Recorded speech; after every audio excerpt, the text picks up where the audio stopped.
Call this meeting of the Alvin Independent School District to order. Let the record show that a quorum of board members is present, that this meeting has been duly called, and that notice of this meeting has been posted in accordance with the Texas Open Meetings Act, Texas Government Code, Chapter 551.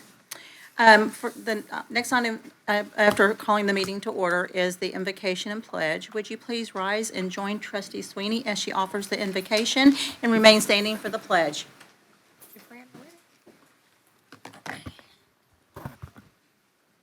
Bow our heads, please.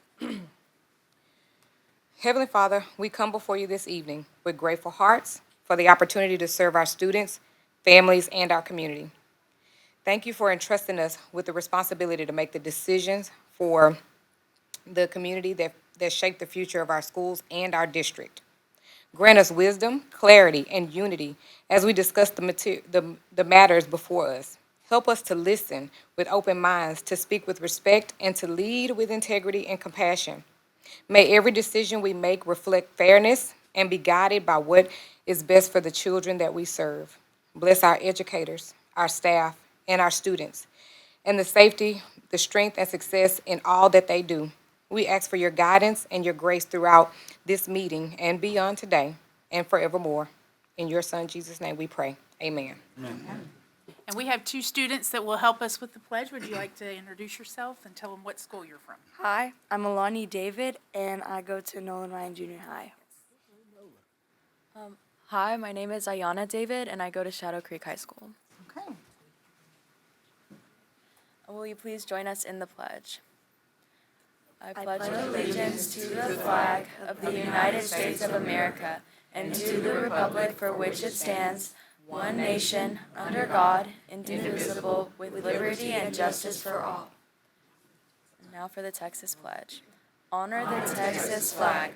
I pledge allegiance to thee, Texas, one state under God, one and indivisible.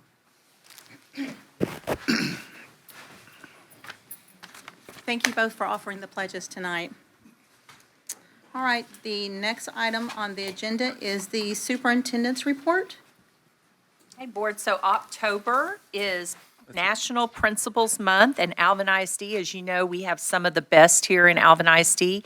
We celebrated them this month with a luncheon and a meeting, of course, right before fall break. So thank you. Thank your principal. For parents, students, it's nice to write a note or something to them and show your appreciation. Alvin ISD Education Foundation was on September the 13th, and the Alvin ISD Education Foundation hosted the annual gala in Galveston, welcoming around 400 guests for an evening of celebration and support. As one of the foundation's largest fundraisers of the year, the gala raises vital funds for innovative teaching grants, student scholarships, and special projects that benefit the students and the staff of Alvin ISD. So we thank the foundation for all that they do to support us. Then Alvin ISD is proud to announce that we had 11 students that were recognized as National Merit Scholarship Program semifinalists. This honor is awarded to high school students who scored among the highest in the nation on their PSAT and MSSQT, representing the top 1% test takers. National Merit semifinalists now have the opportunity to continue in the competition for the National Merit finalists standing and earn scholarships that will be announced in the spring and will honor those students. We cannot wait to commend these students in the spring. On Wednesday, September the 24th, Alvin ISD hosted the annual Keys to Alvin ISD. It was a luncheon welcoming local realtors and brokers to learn more about our district programs and the growth. Attendees heard from district leaders, toured the school, the book bus and the STEM bus, and connected over shared efforts to support our students and families. So thank you to our realtors that serve our area. Of course, National Hispanic Heritage Month has been celebrated across the district and the schools through from September 15th through October the 15th. And there were lots of different things on social media showing what each school was doing. Of course, now we have National Red Ribbon Week, which is October 23rd through the 31st coming up. What's today? The 21st. So it's coming upon us. And then, of course, our legacy of learning. But before we start the video, I just want to mention time changes before we have another board meeting. So November the 2nd, you will fall back an hour. So don't forget that. Put that on your calendars because that always affects us that first day, that Monday after the time changes. So now we have a little video for continuing the legacy of learning, 100 years in Alvin ISD. And it's the decade 1935 Chapter to 45. 2, 1935 to 1945. As America was trying to claw its way out of the Great Depression, a small town in Brazoria County was building something extraordinary, a public school system that would not only survive, but thrive. Fueled by the prosperity of the local oil boom, Alvin Independent School District began construction on what would become known as its $1 million school plant in 1936. A bold investment in the future of public education. Also in 1936, the Ralph Bunche School opened just north of Manville. For several years, black children in the Alvin, Manville, Iowa Colony, and Pearland areas attended grades 1 through 8 here. High school students would attend Sunnyside High in Houston. Froberg's Farm officially began in 1936 when it settled permanently at its current site off of Highway 6. By the start of the 1937 school year, the district's buildings had undergone complete renovation, student enrollment reached over 800, and in November of that same year, voters overwhelmingly approved a $300,000 bond funding the construction of new elementary and intermediate buildings on the main high school campus. In 1939, as enrollment climbed to 990, Alvin's $1 million school plant was formally dedicated, a symbol of what a small but determined community could achieve. In 1940, the Northside School was established to serve the children of Alvin's Mexican-American community. It was here that a young teacher named Grace Ward Harvey began her career. Her legacy would later be honored with a junior high school bearing her name. For a time, Northside School was more than just a classroom. It was a cultural center, a place of pride, and a beacon of opportunity during an era of social segregation. On December 7, 1941, the world shifted. The attack on Pearl Harbor thrust the United States into World War II. But even in the shadow of global conflict, education in Alvin pressed forward. Students learned to grow food, support war efforts, and stay strong at home. Education was no longer just about the 3 R's. It became a lifeline to normalcy, stability, and hope. More rural communities chose to join Alvin ISD during this time, including the Parker School in 1944. The district was growing, evolving, and preparing for the next chapter. Despite economic hardship and a world at war, Alvin ISD stood resilient. Education was not paused, it was prioritized. Between 1935 and 45, so much would happen as President Roosevelt's New Deal began establishing Social Security in 1935, and the FBI was created under J. Edgar Hoover. The Hoover Dam and Golden Gate Bridge would be built, and the war efforts would see the establishment of selective service and rationing of goods like sugar and gasoline. In 1942, right after we entered World War II, he lost all the labor to the draft, and he had no way to get the harvest picked. So he decided he was going to do a pick your own, and from that day, that's when we really said Froberg Farms was put on the map. In entertainment, Jesse Owens would win 4 gold medals at the 1936 Olympics. Audiences were terrified by the radio broadcast of Orson Welles' War of the Worlds in 1938. The Wizard of Oz showed moviegoers the wonders of color in 1939. Bugs Bunny, Tom and Jerry, and Woody Woodpecker would make their debuts in pop culture in 1940. Alvin High School's band would win the Class C National Championship in 1939 and would have a celebratory tour on the East Coast, including playing at the World Fair in 1940. And television would begin in 1941 when CBS and NBC started broadcasting. Through it all, the seeds of inclusion, innovation, and infrastructure were sown. And through oil and effort, through challenge and change, Alvin ISD rose stronger than ever.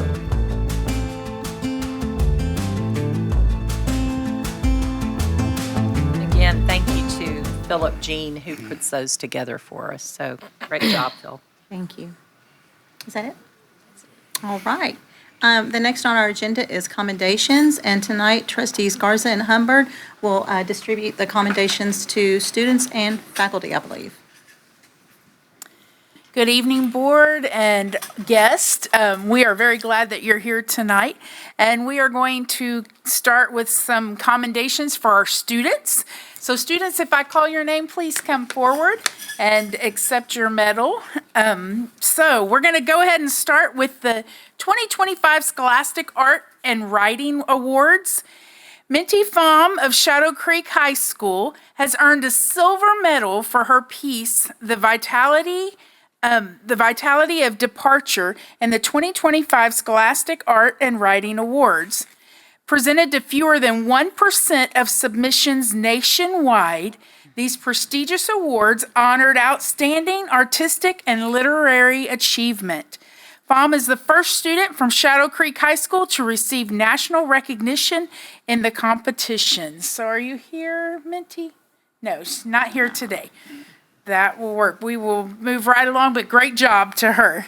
The 2025 I Am Texas Writing and Art Contest is what we'll discuss next.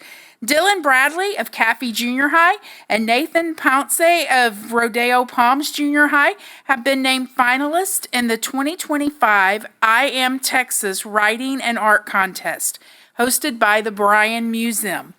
Bradley was recognized for her short story, Galveston News, while Ponce earned his finalist honor for his artwork, Western Buddies.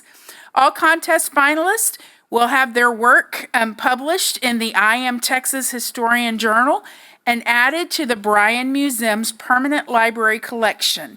In addition, the students' art finalists will be featured in the Bryan Museum's Student Art Expo on display from September 26th through November 23rd. So you still have time to look at that if you'd like. So Dylan Bradley and Nathan Ponce, are you here? They're not here either, okay. It's a busy night. Yes. But it's still on fall break. Still on fall break. That's true. Okay, next is I Write Publishing Contest. Ayana David, who I know is here because she helped us with the pledge, a 10th grader at Shadow Creek High School, has been selected as a winner in the 2025 I Write Publishing Contest. She will be honored alongside 150 student authors and illustrators at the 16th Annual I Write Book Signing and Literacy Festival on November 1st.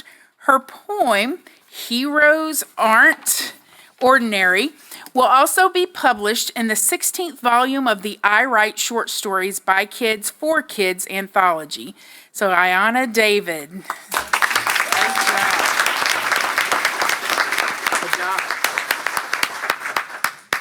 Okay, next we're going to move into staff commendations. And recently we have celebrated our 100th year celebration on September 6th. And if you had a chance to get out there, you will know what a fantastic event it was. And we had a great turnout. And we had booths set up from every school. We had student performances, and we took a big alumni picture, and we had a great time. But with that being said, we had a group of people that we would like to honor, knowing this is not everyone, but this is a group that helped us tremendously from the get-go. So we especially want to recognize the incredible efforts of the following individuals and their teams who put their time and effort into the planning of this incredible event. So first of all, we have the communications team. We have Tammy Menzel. Come on up.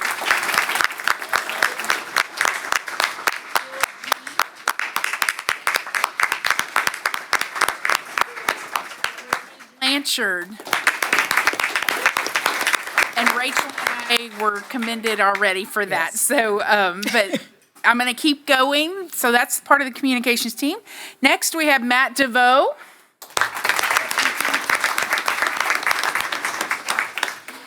And Rhonda Haynes and their team.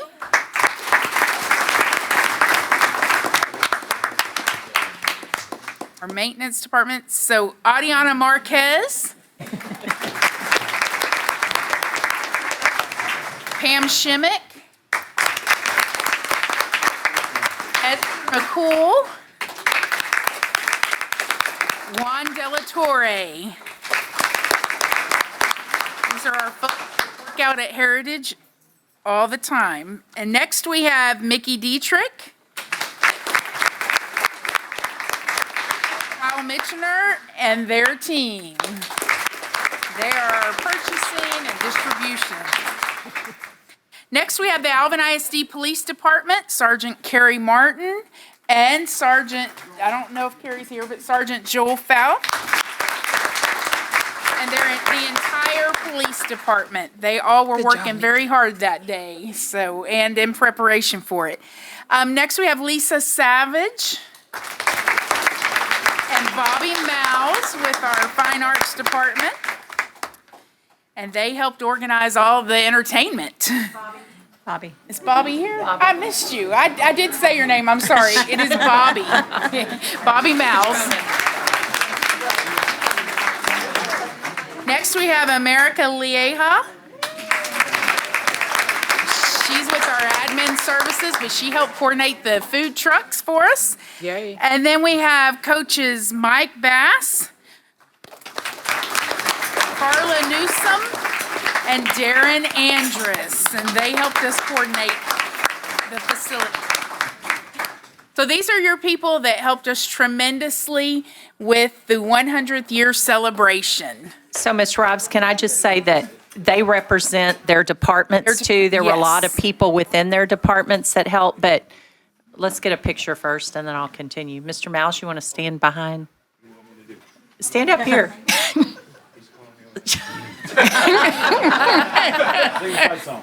There you go.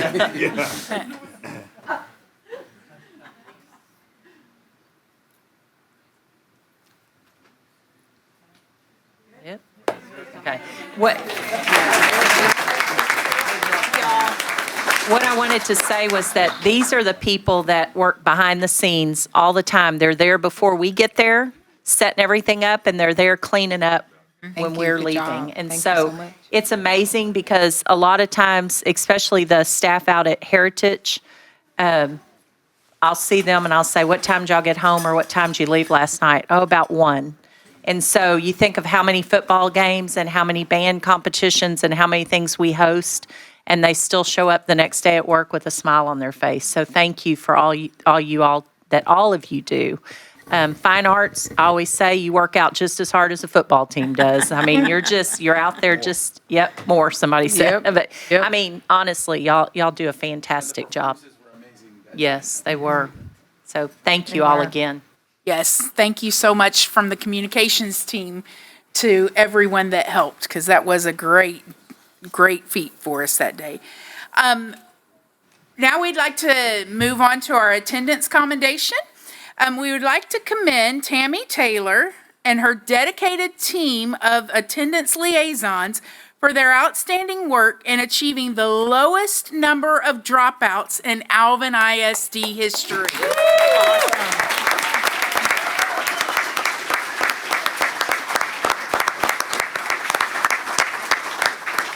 Their unwavering commitment to supporting students, fostering strong relationships, and providing resources to keep students engaged in their education is truly remarkable. So tonight we have Tammy Taylor, Veronica Resenberg from Alvin High School, Kelly McCroman from Manville High School, Pearl Coronado from Iowa Colony High School, and Wendy De La Fuentes from Shadow Creek High School. So thank you so much, ladies, for all your hard work. Tammy, or Ms. Taylor, can you go over where Ms. Rives is and just tell us what our numbers are from school start date and kind of, just brief, like a minute. No pressure. Yes, ma'am. I don't know if you know what the attendance liaisons do, but they play a huge part in our dropout recovery. And so each year we start with a large number of no-show students and some dropouts from last year. But they're tasked along with the attendance clerks and the registrars to locate these students. But it's boots on the ground, lots of home visits. So they started with hundreds, and we sent 9. 9 this year. First time. Thank you. So for the gratitude, Miss Taylor, Tammy, we have a little fun size for you. Gift. You can share with your team back there. So thank you. I was wondering who that was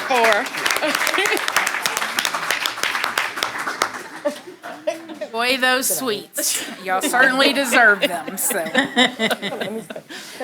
Next, we have a custodian that we would like to honor from Hood Case. We'd like to commend Katie Tucker for her prompt and decisive actions during a recent fire incident at the school. Her quick response minimized damage in the kitchen area and likely prevented further harm. So Katie, we want to say thank you so much for all that you do for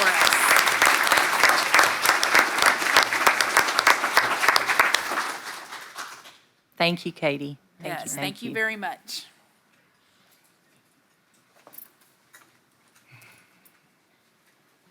All right. Moving on forward into the agenda, tonight we have 3 presentations. The first one is going to be a schematic design for Alvin High School renovation and expansion. And Board, this is part of the bond, the recent bond from last year. Manny? Absolutely. Good evening, Superintendent Nelson, board members. We are absolutely delighted to bring you a design update to the Alvin High School expansion and renovation project. We've had a heavy dose of very collaborative, absolutely. I think we're going to. Go on, tell them move up, Earl. Yep, homework. They got homework to do too. Absolutely. So we've had a heavy dose of very collaborative meetings, right? From the beginning with our programming meetings with Brandy and her team, with Bill and Rory and several administrators. So very in-depth meetings. I'm going to hand it over to Nicole and I'm going to let them introduce themselves and Andres, and they're going to walk us through the presentation itself. And we've got a little bit of a treat at the end of the presentation. Hi, I'm Nicole Jordan. I am the design lead on the project, and I've worked with your district to create what we're going to show today. I'm Andres Delgado. I'm the senior project manager. I've been delighted to work in the project. Nicole, take it away. Okay. Well, as you can see here, this is the current front door. As you know, everyone in this room knows the original Alvin High School. You had that lovely video to begin with, and so we are able to show you how we're going to be able to keep that legacy and heritage while transforming this into a state-of-the-art building supporting CTE programs and administrative needs as well as LGIs. Nicole, do you mind moving over Yes, just a ma'am. tap there, and it'll pick up your voice? Oh, yes. There we go. Thank you. Do we have? I do not have. Oh, it's the green, okay. All right. So starting here, very broad picture, you have currently the Luke Kennedy building that holds your CTE, and now with this project, you'll be able to create a CTE wing that will have connection to your adjacent building B. And we are also looking at taking that front door entry and creating a front door that greets you with the grand historical legacy of this campus, while offering a handful of LGI spaces that can be used both for student collaboration and for public use. As you can see, as we look here, all of the front entry is anchored on the horseshoe, which was the main focal point of this design, honoring the flagpole and the original Alvin High School sign, while providing additional parking that connects to that to be able to support your new main entry. On the left-hand side of the screen, we have the CTE, and it's connecting to the existing building, as well as a campus dining expansion to help with the increased capacity counts. On the left-hand side, we have the existing admin space, and so while honoring those breezeways, there was creating connectivity to the new main front door and to the back campus existing quad. On the first floor, we do have a public-facing LGI, and the second floor, a larger bisecting LGI. Additionally, on the second floor, there's a multi-purpose room, so this we anticipate this part of the building, in addition, having a very collaborative and open area and be able to be used by the public as well as the students during the day-to-day activities, and really add additional campus meeting spots on this campus. Here is what's proposed as the grand front door, honoring that legacy and also noting This will be very well known on Johnson Street and know where to go, and really connecting to that horseshoe while looking at the traditional architecture of the campus and tying into the same materials. We hope that this inspires the legacy of Alvin as we know it to be. Here is a side approach. As you can see, a large portico that brings you into a grand atrium space and really greets you into the entire campus. And then on the back portion, connecting to the existing quad, a proposed outdoor collaboration area and the extension of the LGIs on the second floor, maintaining breezeways and connectivity both within buildings and within the campus for covered walkways for students. Here is one of the proposed ideas for in the main entry. As you can see, using branding to really greet you as you come. We have all different kinds of patrons and students that will enter this main entry, as well as that second floor pop-up is an area that could potentially have visual looks from the multi-purpose room, and really just how we can bring daylight and that grand connection from the existing campus to the front door. Here's a view from the second floor of that area where the LGI is, proposing a feature wall, as well as you can see the secure vestibule and making sure that all of the Alvin campus is following current security standards and check-in procedures. Additional views of that front main entry and its connectivity. And like always in design, this is an iterative process and we continue to collaborate with the district. So as we continue to refine the design and look for feedback, we want to listen and make sure that your goals are implemented in the final product. Here is a proposed look at one of the LGIs and how that can be used on the first floor, connecting to public as well as school functions. Additional views of that open area, 15-foot high ceilings, really large and greeting space, bringing in natural daylight. And then on the second floor, the LGIs that has a bisecting operable partition to be able to turn that into 2 different spaces as well. Another component of this is the dining expansion to allow increased indoor capacity of 108 students. So that way they can have larger lunch areas in those conditioned spaces. Here's some views of that dining expansion as it connects to the interior quad. And on the right-hand side, you'll see the CTE wing as it's being developed in this design scheme. With that, the CTE will hold a plethora of programs, one of the largest ones being its Ag Mech, having additional welding stations as well as an ROTC area, floral, robotics lab, healthcare, and really providing top-notch program and facilities for those students, and also providing the opportunity to be closely connected to the existing campus. Here's some views, as you can see on the right-hand side, of a similar archway to greet at the connection of the CTE to pair nicely with the main front door. And you can see the connection to Building B and how to maintain that looking as a cohesive front facade. Some different views showing the connectivity. We've been in constant conversation with the fire marshal and our building systems to make sure that everything is coordinated in a way to expedite resources and be timely with the project. Here's the back view of the CTE showing the service yard and the ample space that will be provided as a covered area for both the Ag Mech and the ROTC programs. And though there's so many beautiful trees along Johnson Street, this is a view of what that facade would look like, blending the old and the new, creating that traditional face. And within the CTE, some views of the entryway, really bringing current trends while tying back to the campus, doing an industrial feel, and really working with what we've seen within the campus and bringing those to their main street. Increased welding booths as the program continues to grow and be popular in this campus. Also, a robust ROTC, as that's one of their other very large and robust programs as well. Health and Science Lab, and robotics. So we're happy to be on this journey with you and would love to cut that ribbon with you when it's time. Yes. Comments or questions? Any Questions or questions? comments?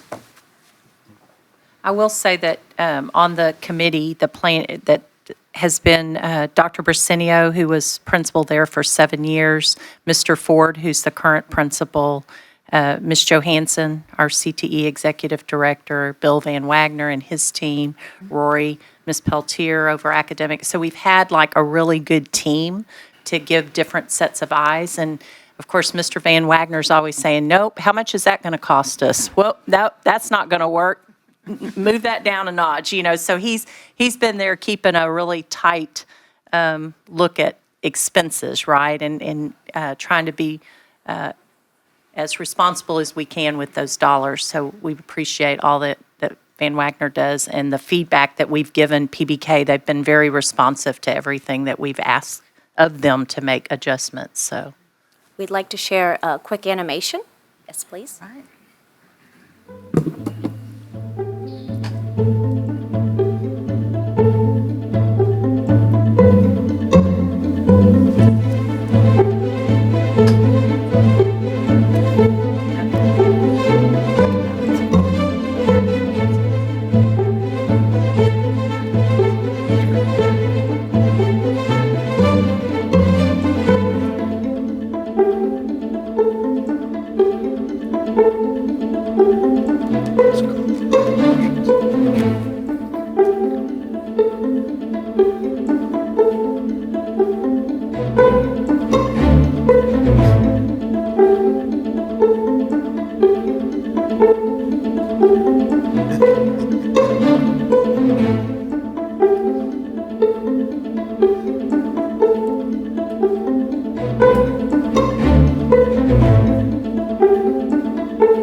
I do have a question. Okay. So, really great presentation. I was super excited to see this portion of it. And you guys may have addressed this, but I want to understand, will these renovations and upgrades assist with connecting all of the buildings where students are traveling from one class to another? They won't have to go outside any longer. They will be able to stay in a building the entire time. Will it fix that? So we have been in discussion with the fire marshal, and in order to be good stewards of the resources that this district has, your existing buildings have some, are unsprinkled, so in order for us to connect to them, we're connecting with covered walkways, so that way, or honoring the existing breezeways, so that we do not have to put funds allocated for these projects within those existing buildings, so that we can continue to allow students to navigate in a covered way. We have the buildings as close as they can be per code to allow an easy traversing from building to building, but this, especially the CTE, which currently the Luke Kennedy is on one far end of the campus, the new CTE addition will be within 30 feet from Building B, so that connectivity will be much closer for students during passing period and to enclose the campus in a safe, secure environment. Okay, so I guess the answer to my question is no. And long story short, Yes, okay? ma'am. And thank you for that. I think the other question that I have is, we know Alvin High School is one of our oldest buildings within the district and has had some upgrades and renovations throughout the years, rightfully so. Will the renovations that are happening help us to be able to use or leverage the spaces for instructional purposes or whatever the case may be throughout the school now. So because we have quite a few spaces that aren't being used for instruction or just use at all. Will this help that? Will it fix that? Well, we have worked with the district and the facilities team to do a full diagnostic of all the classrooms. And so, for example, health science is currently in Building B. That will be moving to the CTE. There's also some other programs throughout the campus that can now be localized within these new wings. So that is able to free up those spaces to be utilized to the best of their capacity. Okay. Yes. Rory's saying yes.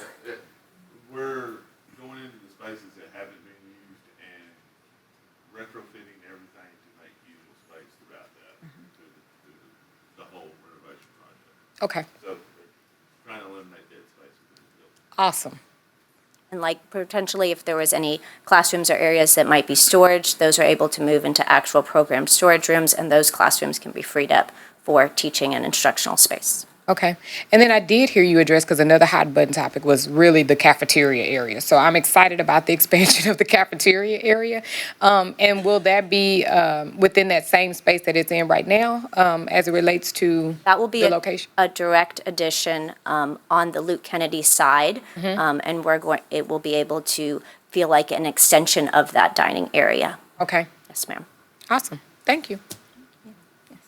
Yes, sir. Is there any consideration for, let's say, a creative space, Creative space. outdoor space for our fine arts and perhaps athletics, in the sense of a covered pavilion? Well, we do have on the second floor at the main entry, the LGIs that cover, so we have that outdoor covered area that is proposed as potentially an outdoor Perhaps of classroom. the 100-yard size? Oh, my God. I can't promise that, no, sir. No, sir. Strike the last Yes, sir. question. Strike the last question. For an NFL stadium type. Strike the question. Had to ask, had to ask, That was one of the things Bill asked. I'm sorry. Covered practice field. had to ask. Band, it's hot outside. Just had to ask. Concrete is hard. It is. Are there any other questions? Not at this time. You know, class of 1984, Alvin High School graduate, just to see the improvements and becoming more cohesive and updating spaces and making them for the needs now, I sincerely appreciate it. So, Looks really nice. Looks great. Yeah. Very much. Thank you. thank you. So before we move into our next next presentation, go ahead. Renee, would you, we have some people who would, commendations have arrived, and for the staff commendations. Okay. And can we Perfect. go ahead and Recognize give some them real medals, quick. please? I was just going to do You that. three in the back? We happen to have some coaches with us Yes, we here do. that were an integral part of the Legacy Trail, the 100-year celebration. So we would like for Coach Mike Bass, Carla Newsom, and Darren Andrus to come up.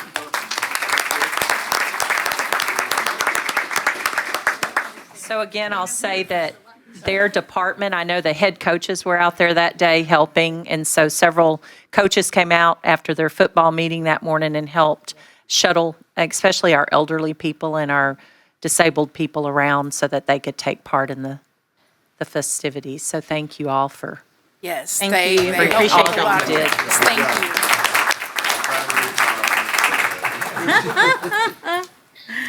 Okay, moving on, the next presentation is the 2025 Student Outcomes, House Bill 3 Goals Progress.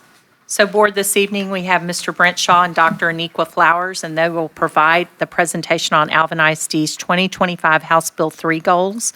The presentation will include the performance towards the 2025 House Bill 3 goals on grade 3 STAR reading, STAR math, and high school, college, career, and military readiness, and information on the proposed 26 to 2030 House Bill 3 targets for board approval. The presentation will also include a report on House Bill 2, beginning of the year kindergarten student measures of foundational literacy skills. Mr. Shaw? Good evening, Board, Superintendent Nelson, parents, staff. Tonight, I Like Superintendent Nelson said, we'll be sharing some student outcomes related to our House Bill 3 goals and our setting of the 5-year targets for the years 2026 through 2030. So under House Bill 3, school boards are annually to review the progress towards their 5-year goals for grade 3 STAR, reading and math, and college career military readiness for graduates. House Bill 3 also requires school boards to approve 5-year plans set by the district and each campus when appropriate.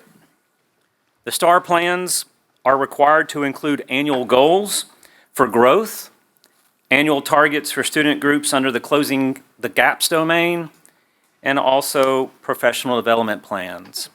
And then the CCMR plans are required to include annual goals for growth, and then also annual targets for student groups evaluated under the Students Closing the Gaps domain.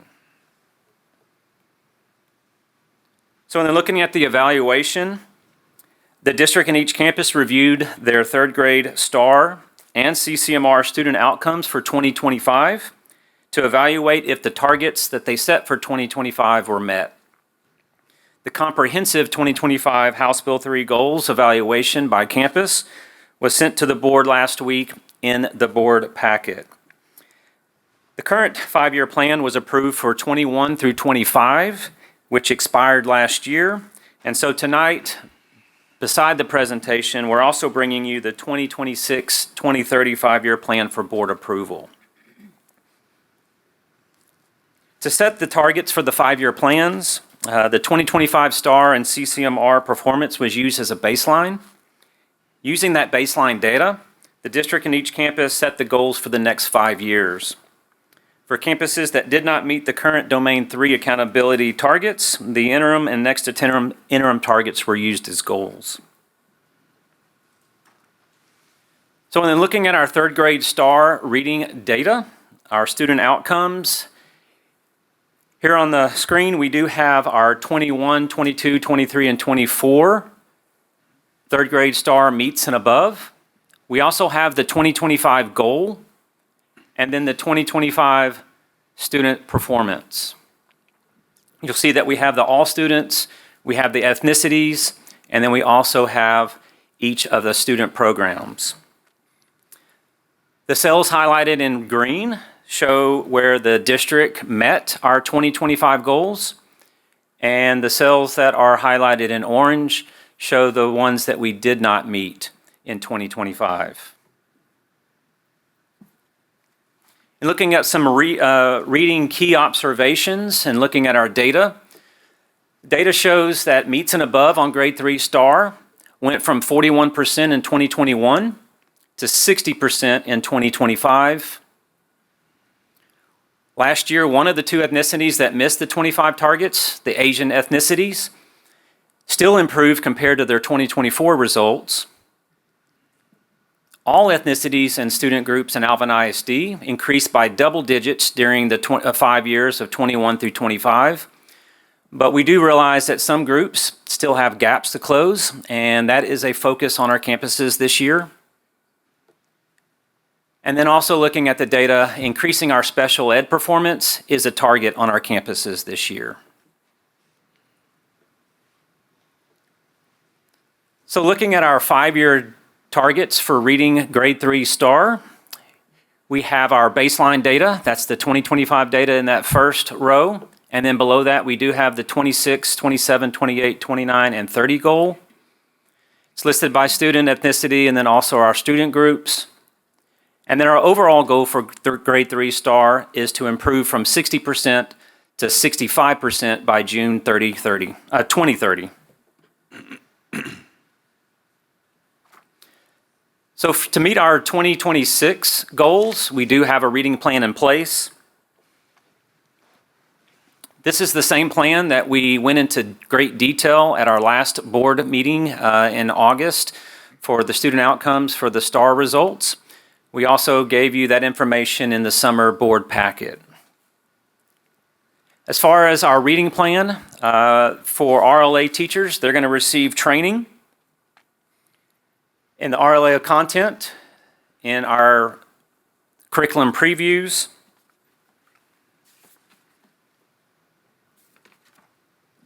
we're going to have responsive adjustments to the RLA curriculum based on student data. We're going to continue our focus on small group instruction and individual student needs. We're going to use the iReady program to fill in learning gaps. We're going to continue our focus on writing in the curriculum. And we're going to continue our ongoing support for instructional coaches through our professional learning and our learning walks.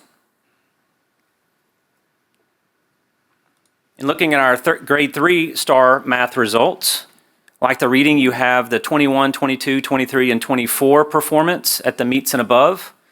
You have our 2025 goal, and then you have our 2025 student performance. And like the reading, the cells highlighted in green are where the district met their target, and the cells highlighted in orange is where we did not meet those targets. In looking at the key math observations, our meets and above on grade 3 STAR went from 32% in 2021 to 53% in 2025. 2 ethnicities that missed the 25 targets, the Asian and the 2 or more races ethnicities, still improved compared to their 2024 STAR results. All ethnicities and student groups in Alvin ISD increased by double digits during these 5 years. And like the reading, we do recognize that some student groups still have those gaps, and our campuses are focusing on those groups. And then like reading, we're looking at increasing our special education performance this year.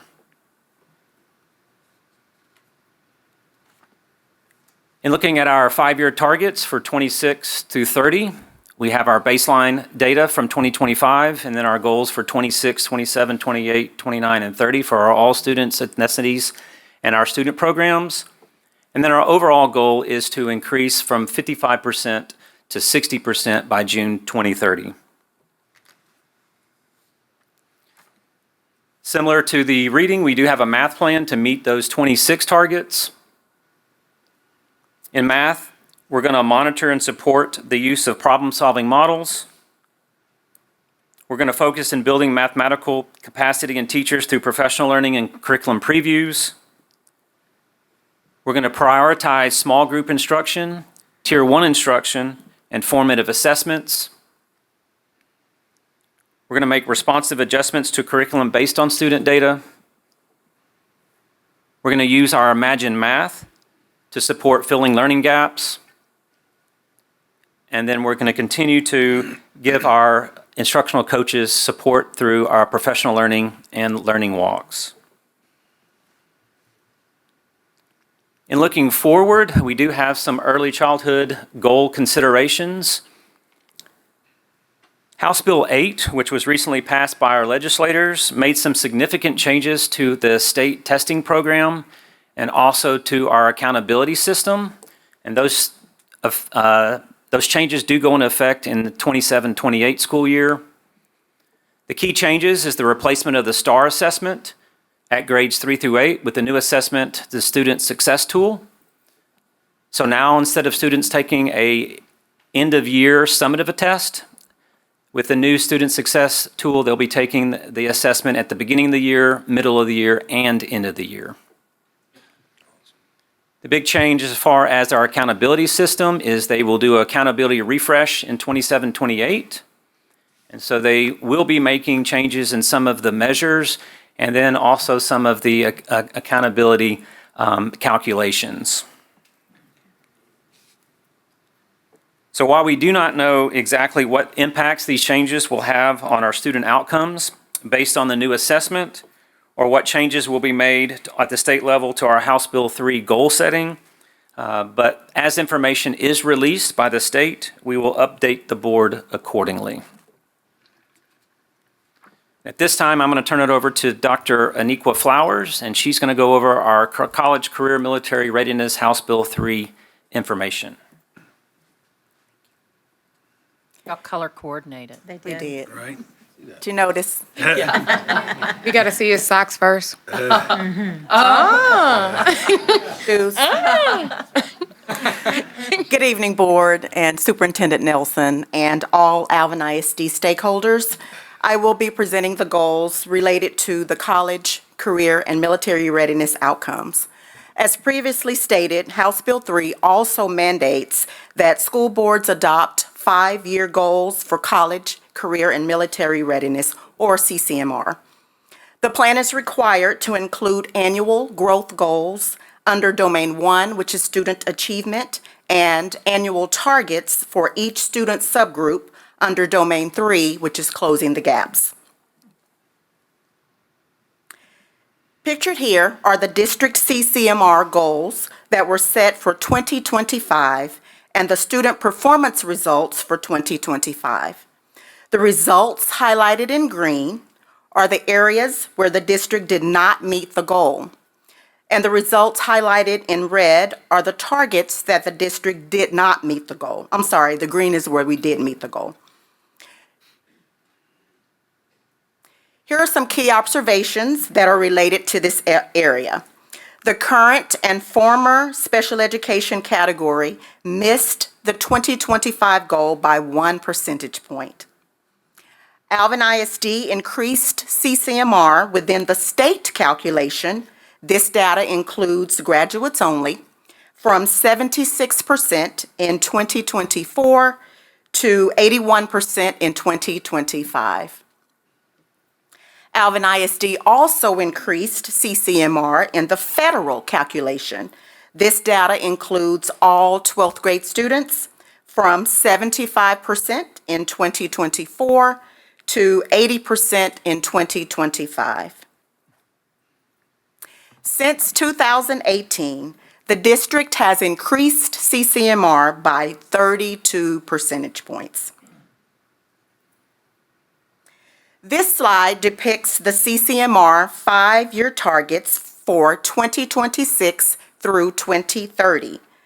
The goal is to increase from 81% to 90% by August of 2030.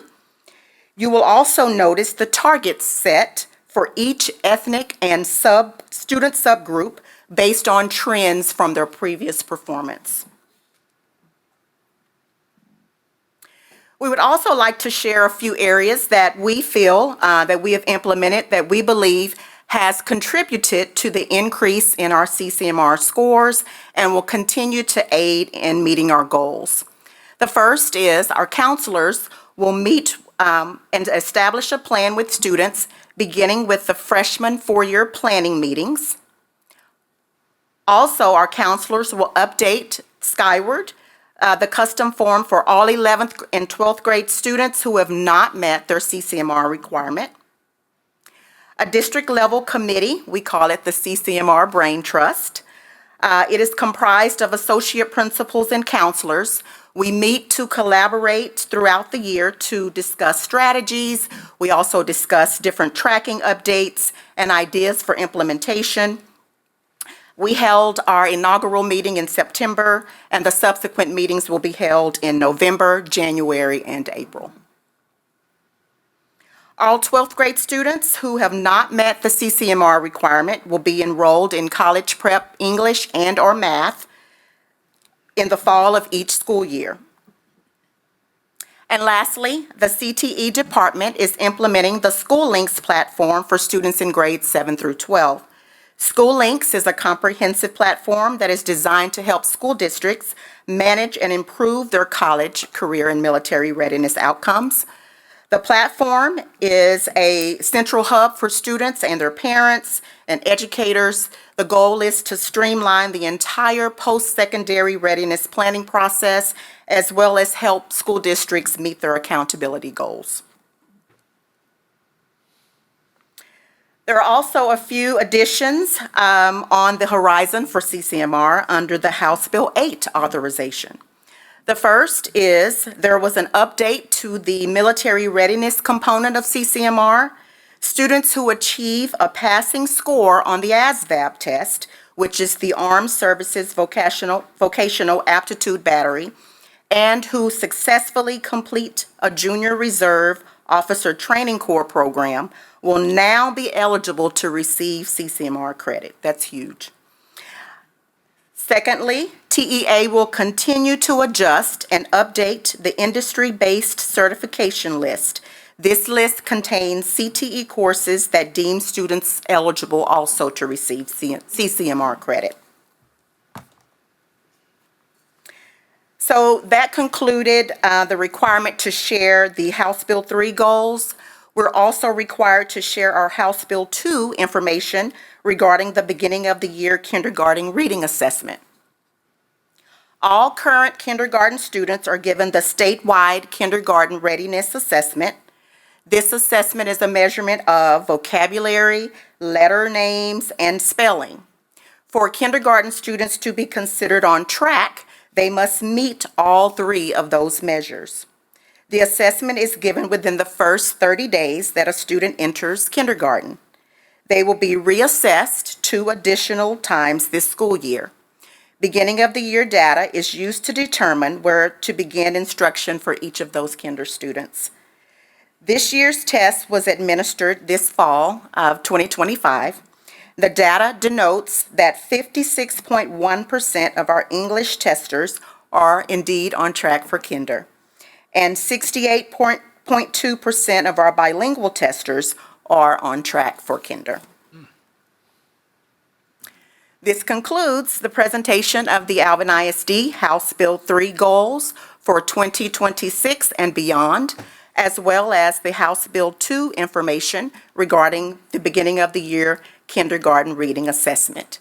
Are there any questions, comments, or requests for clarity?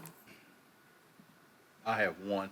Yes. On that last slide on the kindergarten, do we know the percentage of our kids that come in their first year as kindergartners and don't go as pre-K but come in as kindergartners? Shandar, do we know that information? Pre-K students are a little less than 1,000 students, and we normally have around 2,000 kindergartners, so it really normally works out to about a little less than half of our entering kindergartners were with us in pre-K. We can't track the data of what other pre-K programs they might have been in. We don't have that. Right. But we have started this year, because we have new pre-K tracking data, looking at our pre-K students who were Alvin ISD. We're looking at extracting that data to see how much further ahead of students they are. 2 years ago, we did track a group of pre-K students that were ours, and by first grade, they were all either on level or almost all of them on level or above in first grade reading. So we see that, we may not necessarily always see it in kindergarten, but by the time they're finishing first grade, we see that the work that's been done. Thank you. Did I answer your question like that?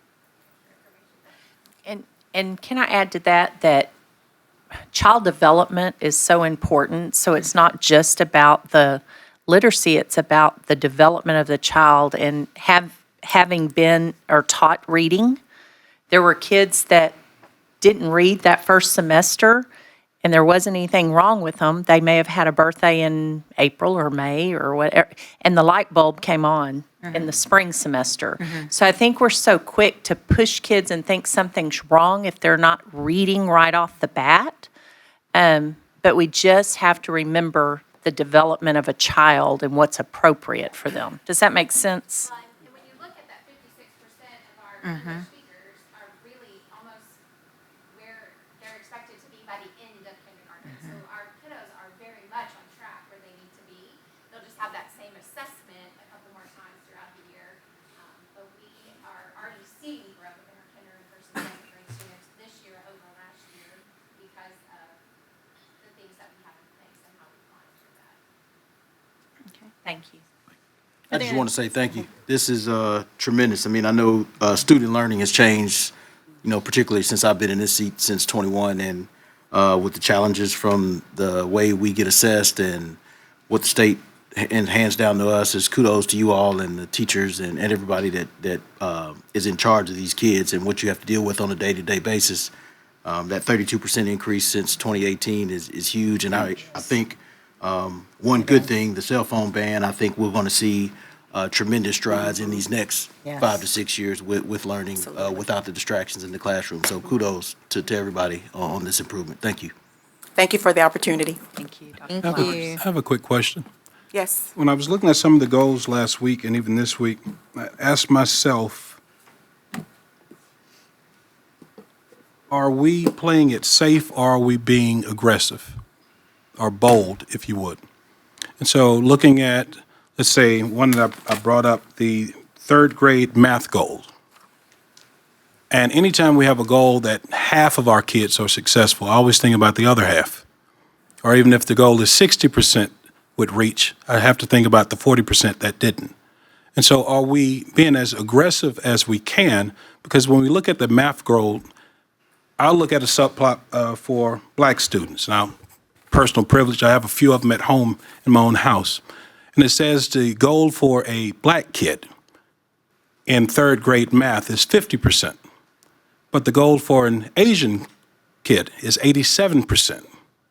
And so what systems are we building if we're telling ourselves, which will later trickle down to our youth, that it's okay for you to only achieve half of this class, but the strong majority of this class will succeed? And so the question goes back to, are we playing it safe?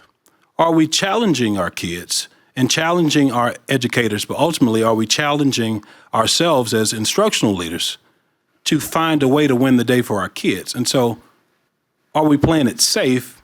Or are we trying to be bold to ensure that each and every learner will be successful? So, Mr. Shaw, do you or Dr. Flowers, y'all work closely with the principals in setting those goals? And So I think that's a great question.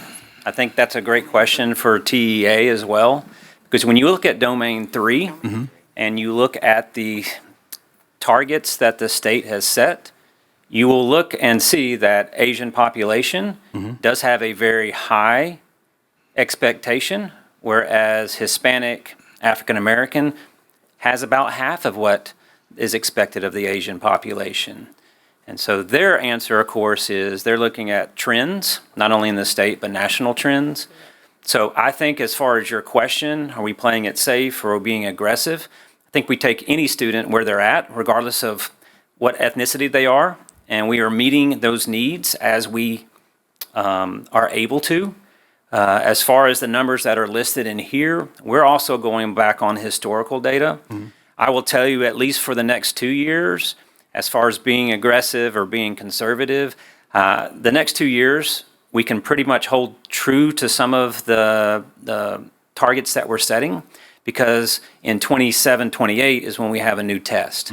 And so I don't know what that new test will look like. And so what we do in our district is each year, instead of setting these 5-year plans for CCMR or grade 3 star, some districts have chosen to just set the 5-year goals, and then they put them aside, and each year they just bring the results to the board. What we've done is we've chosen to recalibrate every year. So next year, I know that this year, or tonight, we're bringing you the 26 through 30 proposed goals. But even next year, if we see that we go up 2 or 3%, then we're going to recalibrate next year, and we're going to raise them even higher. Because we're not going to settle on whatever we put in here if we're already able to meet it, if that makes sense. It makes sense, and I appreciate that, because as I've shared, good enough ain't good enough. And we got to find a way to go from good to great. And so whether the state sets any bar, we're not the state. We're Alvin ISD. The same as the state might set a minimum of how much we're going to pay our teachers. And we're saying we appreciate our teachers within this district. We're going to pay them a higher amount. So I appreciate the fact that we're not just settling on that, and we're not just waiting 4 or 5 years to revisit something, because things change daily, and we just have to be fluid to change with that. So I appreciate that, and thank y'all for And just the off the top presentation. of my head, if you go look at actually the Domain 3 targets that the state have set, I believe, if I'm not mistaken, the African-American population is about 32%. That's correct. And we're functioning above 50%. So you're right, we are not the state. We don't hold our values or our expectations to the state level. We hold them at a higher level, and we challenge each kid, and we make sure that we meet them where they're at. and we make sure that we challenge every single student. Thank you, I appreciate Yep. that. I have a question. Either one. Yeah. I can appreciate you guys' presentation. I loved it so much, and specifically because it was streamlined from House Bill 3, right? And so when I think about how it defines what achievement looks like for a district as it pertains to this House bill, you guys checked the boxes, right, on 3 of the 4 items. So the first one was really about district reading and math proficiency plans. I love those being shared with us, but most importantly, I love being able to see that happening within the schools, right? So everything that you guys have shared and I've seen on that screen, I've also seen within classrooms, I've seen throughout our district, so I can appreciate that. The second thing was around annual progress and monitoring, because of course, you guys know I love comparative data and something consistent. So I can appreciate us being able to look back. So the growth has been, tremendous. So I want to commend you all for that. And you've heard me say that consistently. It's not about perfection, but it's about progression. And we continue to progress and challenge ourselves. So I can appreciate that. The third was around our teacher training, and I've seen a lot more of that this year than I've seen before, so I can appreciate that. I love the training that I've seen from our educators and would love to continue to see more. And I see some things that we kind of have laid out here, and we're saying based on this training, that's going to allow us to walk out these plans that we're putting into place. So again, streamline from House Bill 3, we're making those things happen. But the fourth one is kind of where I want a little bit of clarity, and that one was public accountability. So that can be really vague. So I would love for you guys to share what public accountability means to you when you see that within House Bill 3 as it relates to how we achieve these goals. Can you clarify what you mean, public accountability? So that's House Bill 3 has it just like that. It's that's how vague it is. It's saying, hey, in order to achieve these goals, here's what success looks like. So we want to see these 4 things. And the first one was the district reading and math proficiency plans. You guys shared that. You shared your annual progress for monitoring it. We see that happening. We see the teacher training. And so the last one was really public accountability. But again, it could be vague. My perception or thought of what public accountability looks like, one thing, but because you guys are sharing it, it's your presentation, I would love to understand what that means to us, essentially. So I think this is public accountability, right? Okay. So All we right. are required to share this, and you all are required to adopt those 5-year goals, and that's required across the state. So that is the public piece. Okay, so. And then we also do post these, so this will, unfortunately, when I come up here in January or February and share the annual report, we are also required to post these to the website, which they are currently as far as last year's. Once we give the annual report, that will be updated in February, but they will be posted to the website as well. Okay, that's all I have. Thank you. Any other questions or comments? Thank you both very much. Thank y'all. Thank you both very much. Thank you. Great job. All right, the third presentation for this evening is the District Goal and Strategic Plan, Safety, Care, and Wellness. So, Board, this presentation provides an overview of Alvin ISD's strategic goal focused on safety, care, and wellness, and this aligns to our strategic plan. Ensuring a safe, supportive, and healthy environment for all students and staff is fundamental to achieving academic success and fostering a positive school environment or school culture. The strategic plan outlines target initiatives, data-informed practices, and collaborative efforts aimed at enhancing physical safety, mental health support, and overall well-being. This aligns with Alvin ISD's commitment to creating inclusive and nurturing learning environment where everyone can thrive. Mr. Thrasher? Hey, good evening. Thank you, Superintendent Nelson and Board. Thank you for everything y'all do. Just want to shine the spotlight on the Administrative Services Department and our collaborative approach that we did with the counseling services. People that I have presenting here with me tonight, I have Ms. Helen Shoemake. She's the Assistant Director of Admin Services. I have Ms. Amber Dixon. She's Coordinator of Counseling for the district. I have Dr. Lakeisha Holloway, who is our Director of Student Services. And also want to give a shout out to Tammy Taylor and her group. They're within our department as well. We are solutions focused and we deal, she's fun sized. We deal with issues all day, every day.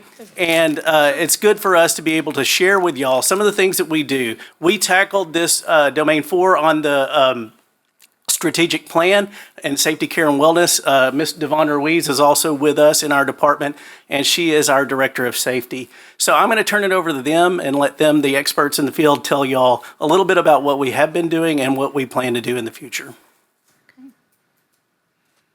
Well, thank you, Trent, for such a great introduction. All right. All right. Good evening, Superintendent Nelson and board members. I am Lakeisha Holloway, Director of Student Administrative Services here in Alvin ISD. It is truly a privilege to be before you this evening to share some of the key initiatives that we are implementing to support the safety, care, and wellness goals outlined in our district strategic plan. Tonight,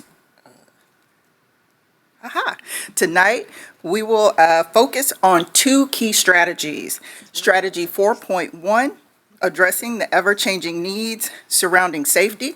We will highlight some of the safety measures we use in Alvin ISD to continue to increase safety across our campuses. And next, we will discuss strategy 4.2, which supports the mental health needs of school community. We will share the ways that we are working to support the holistic well-being of both students and staff through counseling, care, and connection. And we will begin with safety and strategy 4.1. So we will look at first strategy, which is the use of student IDs. We are now in the third year of implementing the RFID program, led by our Transportation Department under the direction of Mr. Greg Bingham. New this year, every student in the district has been issued an RFID card. Parents can use the Stop Finder app to track their child's bus rides to and from school and monitor student movement throughout the day. It works. It works. Yep, it works. All right, we've made significant progress with this initiative, and we will continue expanding the use and functionality of these smart IDs in the coming years. Next, we'll look at weapons detection. This school year, we have continued to expand our weapons detection program under the leadership of Ms. Devon Ruiz, Director of Safety. Through a partnership with the Texas State, and y'all know this happens. The Texas State Protection Agency, we operate our weapons detection system with additional support from our Alvin ISD PD. You may have seen our machines in action at large district events such as football games and graduations. In addition to the weapons detection and ID systems, effective communication, education, and visible police presence remain key components of our safety efforts. We share regular safety updates through parent university seminars and other district communication channels, ensuring that all of our families stay informed and engaged. You'll also notice an increased visibility of our police officers, who are always available to connect with parents and community members on campuses and at district events. We also recognize that substance use and abuse are critical safety concerns that affect student well-being and overall campus culture. As you know, every district in Texas is required to provide substance abuse prevention and intervention programs.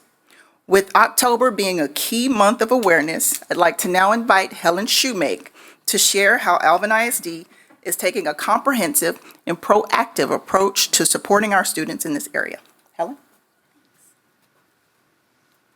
Good evening. I'm Helen Shoemake, and it is an honor to be here before you this evening. I'm presenting two key components of Alvin ISD's substance abuse prevention efforts, our restorative practices and our proactive measures. I'll begin with our restorative approach. Along with many districts, Alvin ISD recognizes the growing national concern around student vaping, including products containing THC, and we continue to address these issues through accountability and education. When students are found using or possessing vapes on campus, consequences are assigned, but we also take the opportunity to educate. Students assigned to in-school suspension, referred to as ISS, For vaping non-THC products, complete the Texas E-Cigarette and Tobacco Awareness Program, called ETAP. The Texas School Safety Center launched this program this school year, and Alvin ISD is implementing it on our secondary campuses. Students found with THC vapes are placed at our alternative campus, ADAPT, where they complete the Aspire program, which was developed by MD Anderson. Both programs focus on educating students about the health risks of vaping, helping students reflect on their choices, and encourage responsible behavior. In addition to these restorative measures, we also implement proactive measures to prevent substance use on our campuses. Alvin ISD conducts random canine searches with InterQuest detection canines and have implemented random student drug testing through Pinnacle Medical Management. While these checks are unannounced, students know they take place, which helps deter drug possession and drug use. Lastly, we recognize that substance use is often connected to underlying mental health needs. Understanding this, we continue to use strategies and supports that address the whole child, ensuring our students' academic, emotional, and behavioral needs are met. That brings us to... Thank you. Good evening, everyone. I'm Amber Dixon, representing the amazing counseling department that we have here, our school counselors. I get to support them each and every day in all of their endeavors.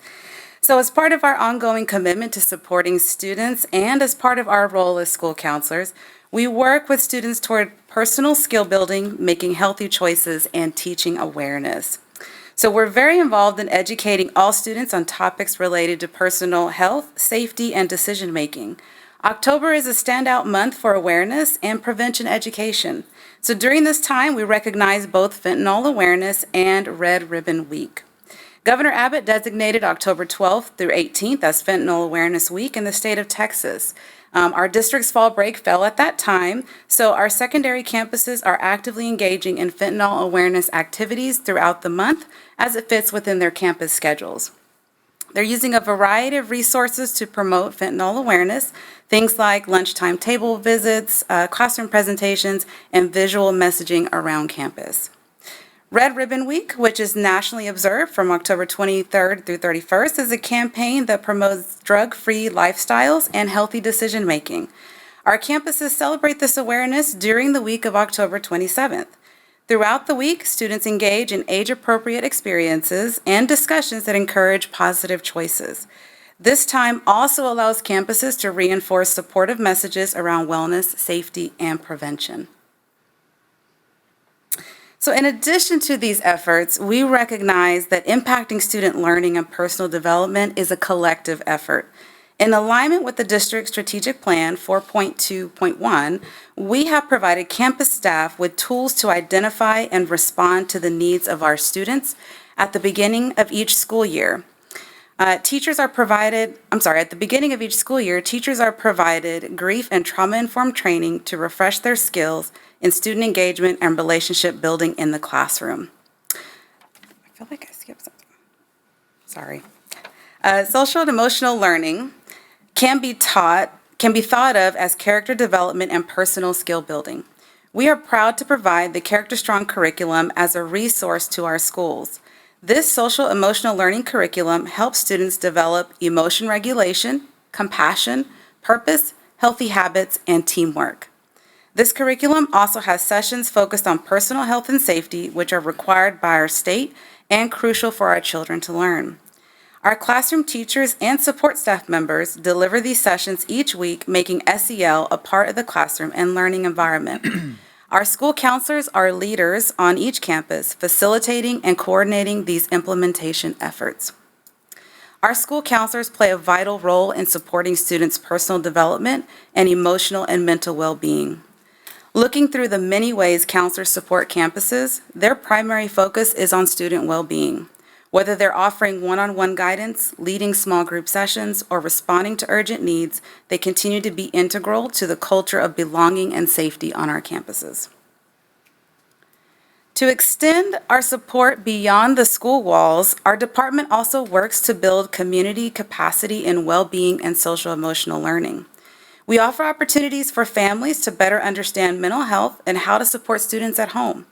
Our SEL counselors share a monthly newsletter packed with practical tips and wellness insights, and they collaborate with our family engagement department to host virtual trainings that are open to all families. Some of the topics include understanding grief, suicide awareness and prevention, and promoting healthy and safe relationships. So as I wrap up, I want to point to you our guidance and counseling webpage. I can't click on the link, but it is located under the department tabs on the district website. And it's a one-stop shop for academic, college, and career and mental health resources. When you navigate to that page and scroll all the way to the bottom, you'll see different links for different information. You'll find mental health resources, learn about our school counseling programs, and you'll get to meet our SEL and campus school counselors. Thank you again for your time and your continued commitment to support our students and staff.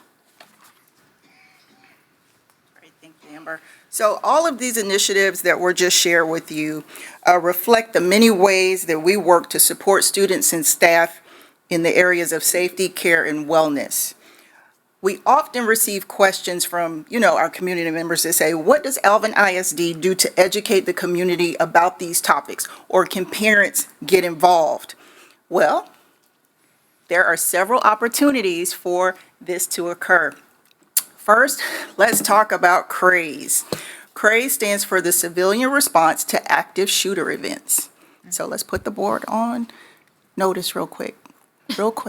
How many of you have done the CRAZE training? I went through part of it. All right, so, Devon, are you taking notes? So, we're sending an invite. So, what this is, it's an invitation for parents and community members. You can come out and learn, and we offer these periodically throughout the year. Sessions help equip participants to learn practical strategies to stay safe during emergency situations. So, we will make sure that everybody on the board is invited to our next CRAZE training. All right. Next, we have our Go Safe program. This focuses on safe gun storage education for parents and the community. In partnership with the Houston Gun Safety Program, our police department distributes free gun safety locks during safety events.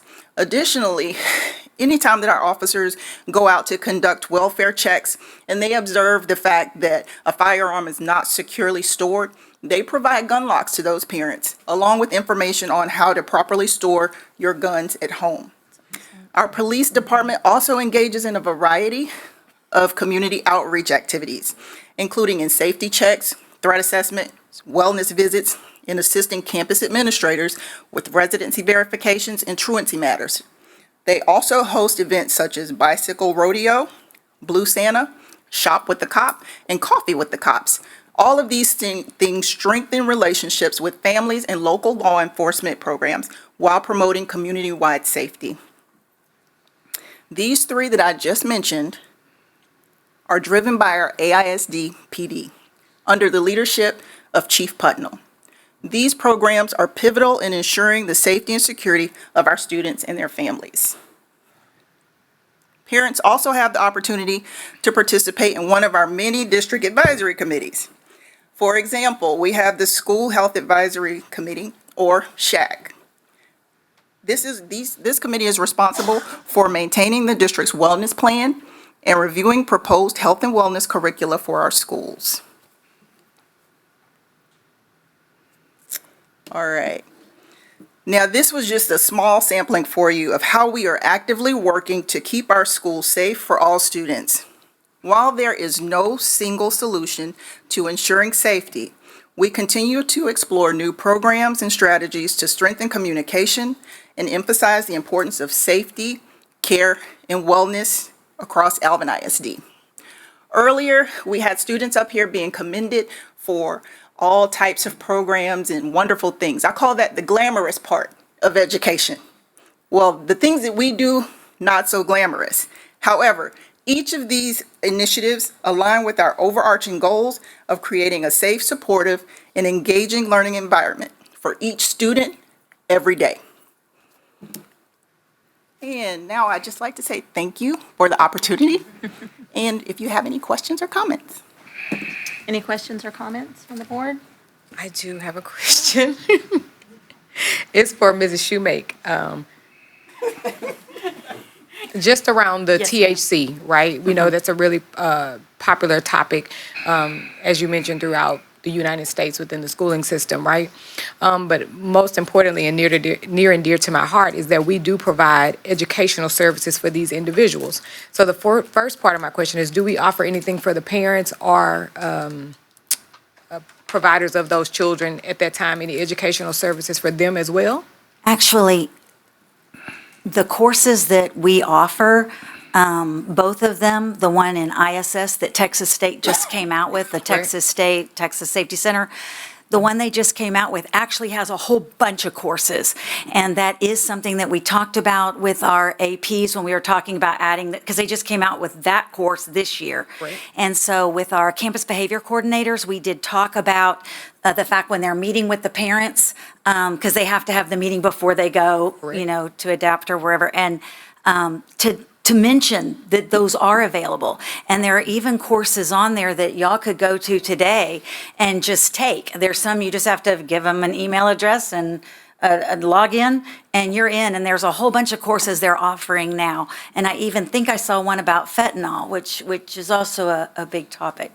But THC, we try to tell the kids and the parents at the beginning, and it's in our handbook, how serious it is. It's a felony.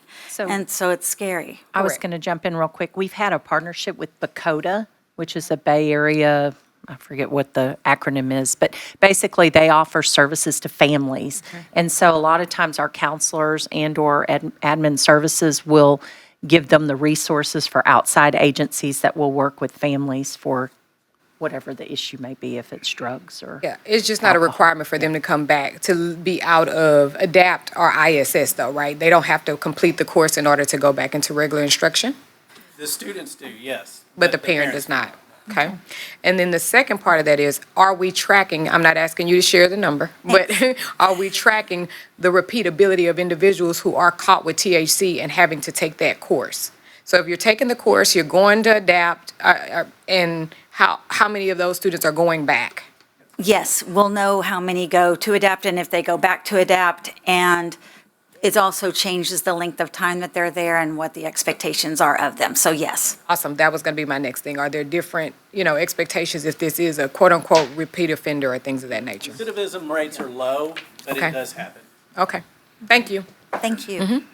Any other questions? Thank you all. so much. Great job. And thank you to everyone who presented tonight. It was a really great night of presentations. Thank you so much. All right, moving into the agenda, it is open forum, and we have two requests. Let's see here. We are now in the open forum portion of the agenda. If you would like to address the board, you should have completed the public participation form and submitted it to the superintendent's secretary prior to the board meeting according to policy BED local. After I call your name, please come to the podium and state your name, address, and the purpose of addressing the board. Please understand that you will have 3 minutes to speak. If a translator is needed, you'll be given 6 minutes to speak. I ask that you also understand that the board cannot take action on your request or comment at this time. However, the president or the designee may refer the request to the superintendent for review. Okay. Let's see, the first request this evening is Mr. Billy DeWitt, and he is with the American Legion's Post. And the subject matter, I believe, is the Veterans Day Parade on Tuesday, November the 11th.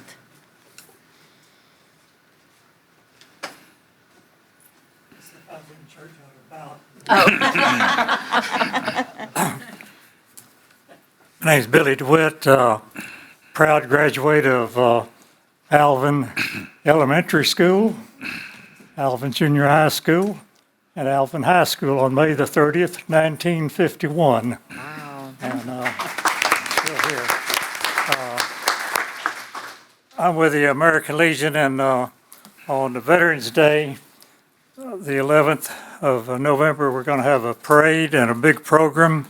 And the school is very involved. I've got a list of things that the school is doing, the bands, the ROTC, just a whole bunch of are involved in this, and including starting off with a breakfast at the Senior Citizen Center for Veterans, and I think a lot of cheerleaders are helping with that. Starts off with that, and then we're having a parade, and after the parade at the National Oak Park, we have a program, a very nice program with, led with a lot of the students, with the Pledge of Allegiance and things like that, and flag folding and so on. I just want to invite everybody to be there, and, as further off we are from war, we don't have a draft, so you're not afraid of being drafted right now. So they have to pay you well to get you to fight for your country. And so if someone doesn't come back, and y'all know people that haven't come back, and so that's who we want to honor on Veterans Day. So I appreciate your looking at your program and seeing what's happening, and I'll just thank Mr. you. DeWitt, real quick, can you tell us what branch you served in and when you served? I was in the Air Force. I was on active duty for 3 years, from 56 to 59. I was a fighter pilot instructor in Laredo Air Force Base in Texas, and then in 1964 I was recruited for the reserves, Air Force Reserves, and flew C-119 cargo planes and C-130 cargo planes, and essentially went all over the world. Over in Vietnam, they say, "Did anyone shoot at you?" And I say, "Well, they were bad shots, thankfully." But you think, well, you just fly along, have a good time, collect pay. But several times, we had a formation going to San Ysidro in Dominican Republic. They were having a revolution there, and one of the planes, just didn't get there. And so that's, things do happen, and same way in going to Vietnam and all over the world. And so Thank yeah, I you do for your, have thank a you lot for of your time. service. Thank you. Appreciate y'all. Looking forward to the Veterans Day. Yes. And I'm so sorry, sir, I didn't see your name on here, but you're Mr. Smith, is that right? Mr. James Smith? I'm so sorry, I did not see your name on here. My name is John Hassel. Oh, okay, I had, Mr. James Smith on here. I don't have a open forum request. Well, Mr. DeWitt is the one that's supposed to fill it in for us, I don't And- have one, but so, if you don't, no, I don't have one, I'm so Well, sorry. I but- know that you came before and Yes, to talk mhm. about Yeah. was there just a couple things, I'll give you we're a quick kinda- brief of what's going on. Yeah, you we know. have, and as your That's board, what- we've been provided a handout on the activities that are going to be happening. As chairman of the Veterans Organization of Brazoria County, we started this 26 years ago. Alvin will be celebrating the 27th year of this parade. We started off with 27,000 veterans in Brazoria County. We are currently down to 17,000. That's how many veterans we've lost during that period of time, So basically, the invitation is to allow people to honor the veterans of Alvin, and all the other communities in the county will be coming to Alvin to celebrate this day. Thank you very much. We Thank you. appreciate you. We appreciate Yes, sir. Thank you for your service. Yes. Okay, the next open forum request we have, and we have a handout as well as at the board seats, is Maha Aziz, and I'm so sorry if I don't say names right, and Benjamin Reisk. You're with Texas Leadership Pipeline, and the subject matter is going to be proposal of share tables and no single-use plastic water bottle policy for the district, as environmental initiative for the district documents have been attached to the previous emails. So, Everyone has a handout already? yes, Okay, thank awesome, you. Perfect. Hello, good evening, board members and Alvin ISD community. My name is Maha, and this is Benjamin.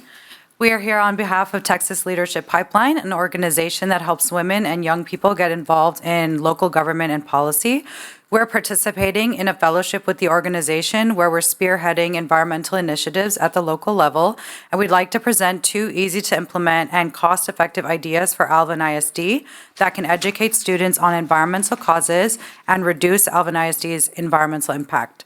Fellows from Texas Leadership Pipeline are working with local governments and school districts across the Houston area, and we chose Alvin ISD for this initiative because you're a mid-sized school district, you're fast-growing, and you have a clear commitment to nutritious food and a healthy school environment. The first idea is share tables. This is a simple setup where boxes are placed in the cafeterias in designated spaces where students can place unopened, uneaten food items like milk, fruit, snack packs, and other things from their trays that other students can take freely. In Seguin ISD and Summer Creek High School and Humble ISD, share tables were rolled out and the program was very successful. It cuts food waste, provides free food for students who need it, and requires minimal oversight and cost, and is also could possibly be student-led. Based on some research I did, Alvin ISD could see up to 39 pounds of food saved per student per year, equating to $300,000 in potential savings and $170,000 free meals to students who need them. The second initiative is implementing a no single-use plastic water bottle policy across select campuses. Many Alvin ISD students already bring reusable water bottles across the district, and from what I know, most of the schools are equipped with filtered water fountains. A district-supported policy would help reduce waste while saving money. This could eliminate 15 tons of plastic waste per year, save significant money in bottled water costs, as well as reduce the students' exposure to microplastics by about 80%. So a feasible pilot program would be to launch this at about 5 schools during the remainder of the semester, and we'd be testing both of these initiatives, gathering feedback from the students and staff, and thinking about potentially scaling up across the district based on what we learn. We'd be more than happy to support this initiative by engaging with the board and school administrators. And we thank you for your time. We look forward to the opportunity to collaborate on these proposals. Thank you. Thank you. Thank you. Thank you for coming this evening. Thank you. Okay, board, moving into the rest of the agenda. Let me get where I'm at, hold on. Agenda item 7, request to consider approval of consent agenda items. Before we move into that vote, are there any items needing to be pulled for individual consideration? All right, then. Hold on just a minute. This is kind of backwards here. Actually, can we pull item B? B? Okay. Just 1 minute. Where'd it go to? That's not it. Here it is, right here. Okay. So, we have agenda items. Carol, would you like me to read the fly sheet, or would you like to do that? Okay, so we have agenda items A, request to consider approval of board minutes. B is request to consider approval of budget amendment number 3. C is request to consider approval for award of contract consultant proposals. D is request to consider approval for M&O RFP. E is request to consider approval of award for contracted police personnel RFP. F is request to consider approval of purchase over $75,000 licensing for Google Plus platform. G is request to consider approval of cooperative purchase for generator and removal of existing generator at Dietrich Transportation Center. And the last one is H, request to consider approval of resolution nominating candidates for an appointed position on the Board of Directors of the Missouri County Appraisal District. So with those consent agendas and agenda items in mind, and pulling agenda item B for individual consultation, I will entertain a motion to approve. I will entertain a motion to approve agenda items A, C, D, E, F, G, and H. I move to request, consider approval agenda items all A through H except B. Okay, is there a second? A second. Thank you. Trustee Sweeney? All right. We have a first by Mr. Scott and a second by Ms. Sweeney to approve a consent agenda items A through H and excluding B. So, all in favor? All opposed? Okay, that carries 7-0. All right, then we have consent agenda item B pulled for individual consideration. Request to consider approval of budget amendment. So we'll open that up for discussion, but let's go ahead and get a first and a second, and then we'll open that up for discussion. So I will entertain a motion to approve consent agenda item B, request to consider approval of budget amendment number 3. I move that the board approve consent agenda item B. Is there a second? A second. Thank you, Trustee Sweeney. Okay, so let's have some discussion. Trustee Roberson, you asked to pull that for individual consideration. And before we go into that conversation, there is a handout at your place in regards to that agenda item.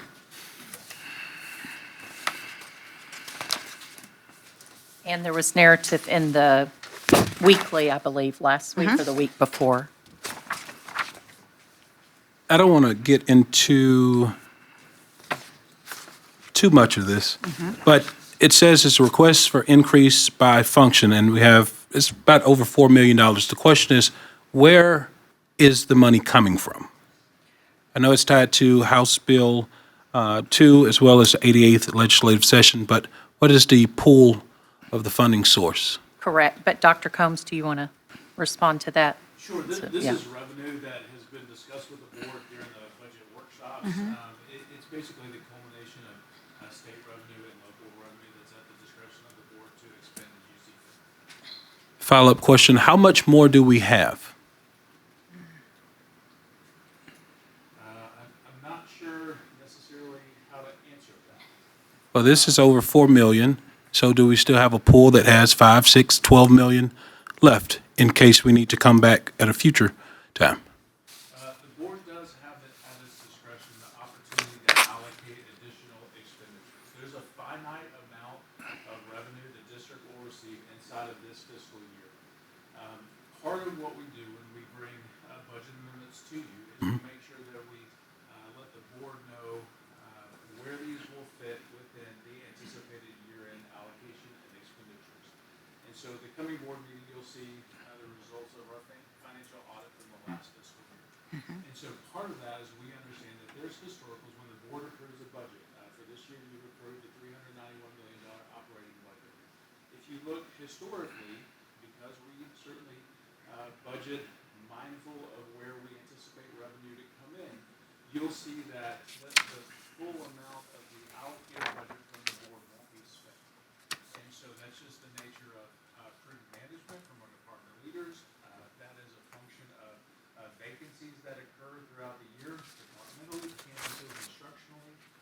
There's a percent in the personnel budget that won't be spent. And so looking at those historical expenditures, there is an opportunity for the board to make expenditure allocations, but the board also has within your full discretion the ability to approve expenditures that would draw on fund balance. And so you have that at your discretion. We talked quite a bit about fund balance and the strategy there as related to the future, but that's within the purview of the board to allocate those additional expenditures. Well, I didn't want your mouth to get dry with a response, but I got water.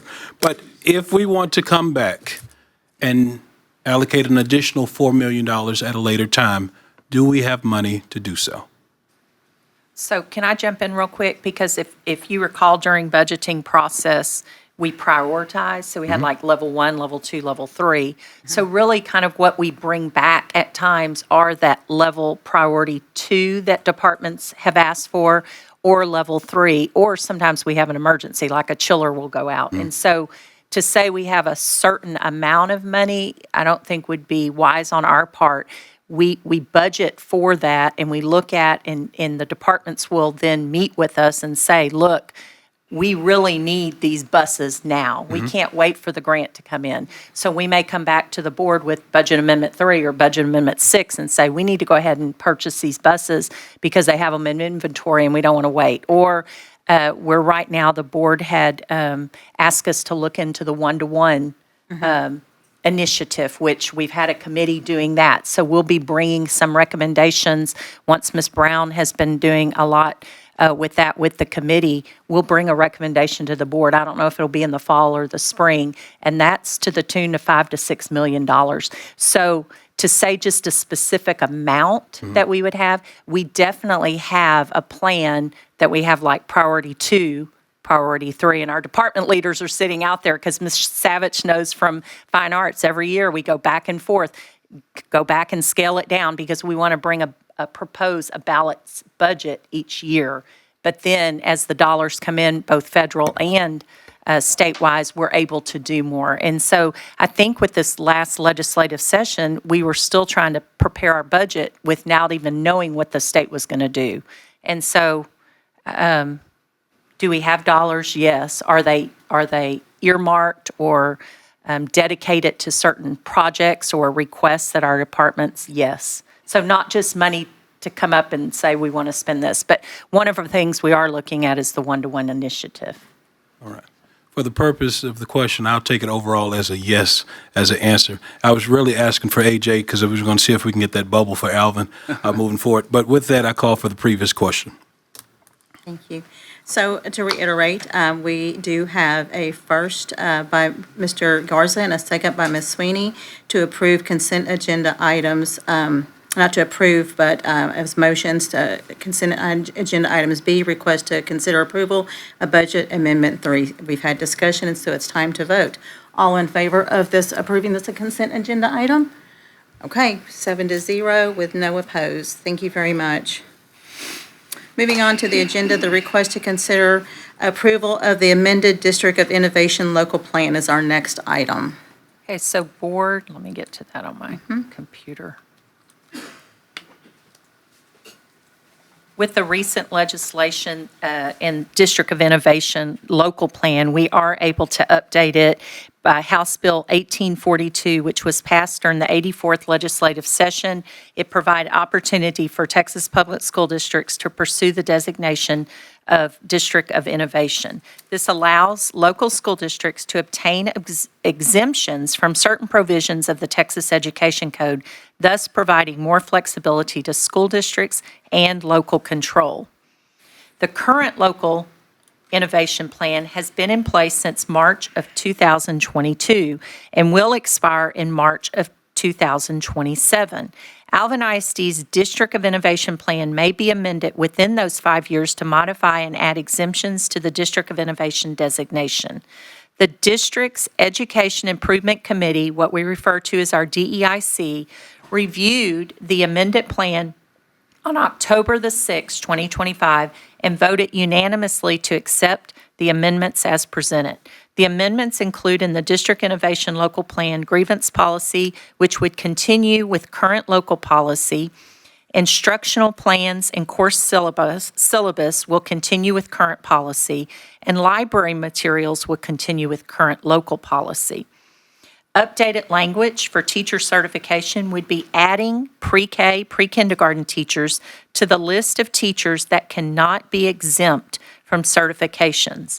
If approved by the board, the commissioner will be notified and the amended District of Innovation Plan will be submitted to the Texas Education Agency along with the list of approved Texas Education Code exemptions. Thank you very much. I will entertain a motion for the board to approve the amended District of Innovation Local Plans as presented. I'll make a motion to approve the amended District of Innovation Local Plan as presented. Thank you, Mr. Humbert. Is there a second? Second. Thank you, Mr. Johnson. All right. We have a first by Mr. Humbert and a second by Mr. Johnson for the board to approve the amended District of Innovation Local Plan as presented. Is there any discussion? All right, then, hearing none, all in favor? All opposed? Motion carries 7-0. Agenda item number 9, request to consider approval of the 2025-2026 campus performance objectives. So board, the Texas Education Code Section 11.253 requires that each district and campus create an improvement plan, set performance objectives based on data from the Texas Academic Performance Report, which we refer to as our TAPER, and periodically measure progress toward these performance objectives. The performance objectives that are created by each campus must be approved by the local Board of Trustees and must be included in the published annual report. The board will receive progress updates on the district and campus performance objectives. Thank you. I will entertain a motion for the board to approve the 2025-2026 campus performance objectives as presented. I move that the board approve the 2025-2026 campus performance objectives as presented. Thank you so much, Trustee Roberson. Is there a second? Second by Mr. Scott. All right, is there any discussion? One quick question. If these Yes, are sir. prepared by the campus, when do campuses meet to prepare their campus improvement plans? So those are currently prepared. They're waiting on these to be approved, and then that becomes part of it, and then they'll be published, correct? Mr. Shaw? When do they start meeting? So they start the preparation Back in the- looking at last year's plans Mhm. in May and June. And then they start preparing once we get the star stores back, attendance, all of the data during the summer. They have to have their needs assessment completed by June 30th to meet federal guidelines. And then in July and August, when teachers return, is when they start finalizing their performance objectives and the strategies needed to meet those performance objectives. So exactly when does a campus start their plan? Do they wait till we approve them? No, sir. So they started at the beginning of the school year? So they start reviewing last year and preparing for this year?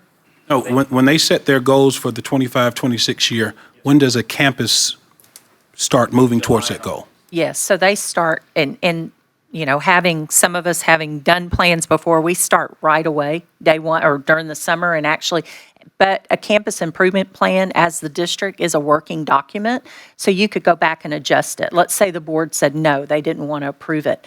Then we would ask specifically what it was, and then we'd ask them to go back to their group on campus and say, okay, this is what they're considering. How would that look on your campus? Because we feel like our principals know their campus is the best, right? And their needs assessment that they do. But it's immediately implemented with the school, start of the school year. I'm with, and I've been a part of a few of them committees submitting them. I'm just trying to see, it's coming to the board in October.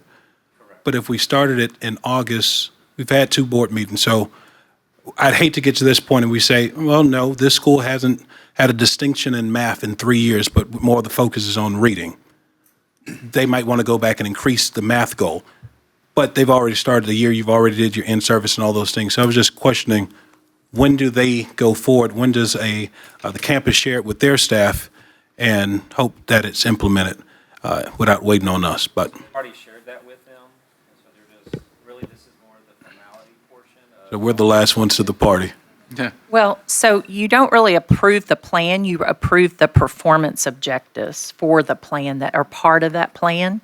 And so I think, I don't know, we have several principles, but it takes time. It's not something that it can even be done in a week. And as you know, at the beginning of school, all of the different professional development that happens, the training, the getting to know your and then, these are usually after-school meetings or before-school meetings or conference time meetings. So it takes time and I know you know this, Mr. Roberson, because you've been involved in it, but you look at how detailed some of these are, and so they really need time to look at their data and really develop, useful performance objectives. And so I think that, again, teachers during the summer are doing professional development, professional learning, and they're coming up to the campus, some of them to help start working on that plan. So once school gets going, August usually is just trying to get school going, and then by September, they're really working.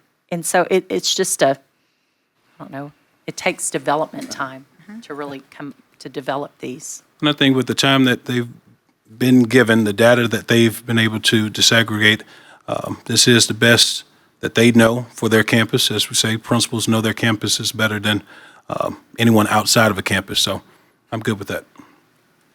Are there any other questions or comments? All right, then, we have a first by Brian Roberson, a second by Corey Scott, for the board, for motions to approve the 25-26 campus performance objectives as presented. All in favor? All right, Motion carries 7-0 with no opposition. Number 10 on the agenda items are the request to consider approval of the 2026 to 2030 House Bill 3 Board Adopted Goals. So Board, House Bill 3 requires school boards to adopt detailed plans to achieve goals in two key areas: early childhood literacy and math, proficiency for third grade students, and CCMR, college, career, and military readiness.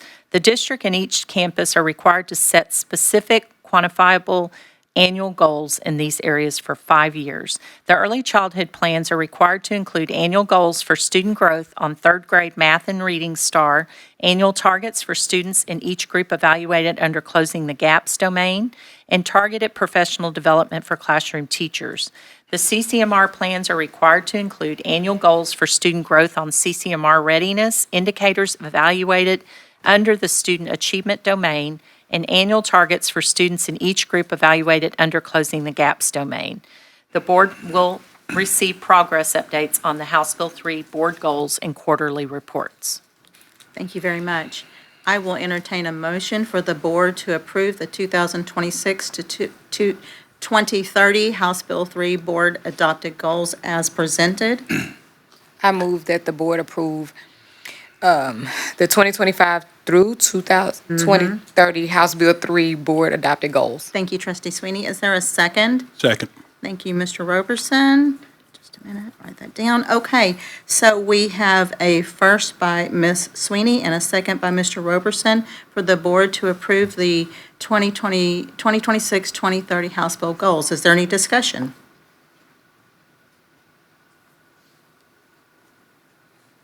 All right, then, hearing none. All in favor? All opposed? None. Motion carries 7-0. Next on the agenda is a request to consider approval of library book list. So Board, Senate Bill 13 passed during the 89th Texas legislation session, and it required school boards to approve new library book titles before they are purchased. Book list of requested titles must be made available for public review 30 days before requesting school board approval. The attached list of books, which you received electronically, was posted on the district website on September the 4th, 2025 for public review and meets the 30-day public review requirement. But I also want to add that this was part of what you just approved in the amended District of Innovation Plan. So going forward, you received it tonight, but going forward, we'll go back to our purchasing procedures and following our local policy for that. Thank you very much. I will entertain a motion for the board to approve the district list of proposed library book titles. I move that the Board of Trustees approve the district list of proposed library book titles. Thank you, Trustee Garza. Is there a second? Second. Thank you, Trustee Scott. All right, we have a first by Trustee Garza and a second by Trustee Scott for the board to approve the district list of proposed library book titles. Is there any discussion? All right, then hearing none, all in favor? All opposed? Motion carries 7-0. Next on the agenda item list is the request to consider approval of the concussion oversight team for Alvin ISD. So Board, the background of this is Texas law requires that each district's concussion oversight team be formally approved by the Board of Trustees. The concussion oversight team provides oversight to ensure the district's concussion management protocol is applied consistently across all campuses. Alvin ISD, in partnership with Houston Methodist Athletic Training, has processes and standards in place to address the needs of our student athletes in this area. The district's concussion management protocol has served us well and is continuously updated and evaluated to ensure the highest quality of care for our students. The Alvin ISD athletic trainers, along with Houston Methodist Alvin ISD athletic trainers, have access to the Houston Methodist Concussion Center SharePoint, which houses all protocol documents and supporting resources. And then you have a list there of who's part of the Alvin ISD Concussion Oversight Team, and it consists of various doctors there from or affiliated with Houston Methodist. Thank you very much. I will entertain a motion for the board to approve the concussion oversight team as presented. I move that the Board of Trustees approve the concussion oversight team as presented. Thank you, Mr. Johnson. Is there a second? Second it. He's gonna fight over it. Get you, Okay. Gabe. Was that Earl? Yeah. Okay. Right. Okay, that's second by Mr. Humbird. Okay, so pardon me? Oh, I thought it was Ryan. Never mind. Oh, was it Brian? I'm sorry. gosh. It's Earl. He beat me. I thought Earl beat me. Earl beat you, Gabe. You got to get quicker. Not at Froberg. Okay, so we have a first by Mr. Trustee Garza and a second by, first by Trustee Johnson, second by Trustee Johnson for the board to approve the concussion oversight team as presented. Is there any discussion? Just real quick question. Will students have to get cleared by one of these physicians or their primary physician first? If a Coach, concussion were to, or sorry, Coach. It goes through the Methodist, the primary care, and also athletic trainer as well. Okay. Is there any questions or comments? All right, then, all in favor? All opposed? Abstain? Motion carries with 6 approvals and 1 abstention.